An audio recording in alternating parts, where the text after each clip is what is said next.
When we think about the Grammys, I personally think it's one of the most exciting fashion events of the year because it's a little edgy and it's a little bold and it's a little more artistic.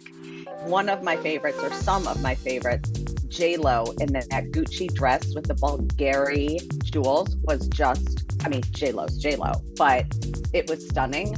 Cardi B was wearing an Indian designer, and that was one of those pieces that felt very couture, but very edgy and a little costumey, but not too much. It was a gorgeous cobalt blue, which is a really hot color this season.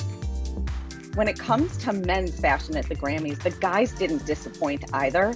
Steve Lacy was wearing this fabulous YSL suit, and it felt amazing. It was all black, but he had this amazing brooch, and then the bottom of the pants sort of seemed to split, and there was a white tipped shoe.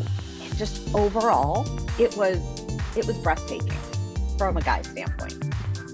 At the Grammys, sometimes the fashion can borderline on costume, and while in many cases it looks really cool, in some cases it kind of misses the mark.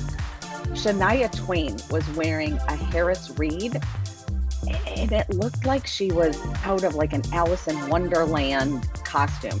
I love Harry Styles, thrilled that he won. I loved what he wore when he accepted his Best Album award.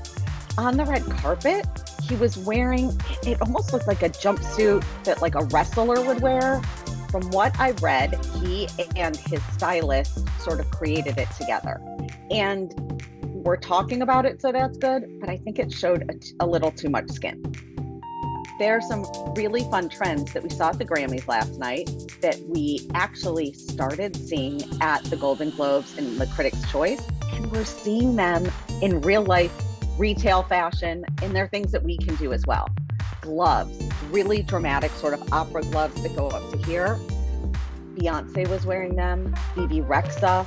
They're just beautiful and stunning. So in my humble opinion, I think the Grammys absolutely lived up to expectations. And now the next one we get to look forward to from a red carpet pinnacle standpoint is the Oscars, and that is in March.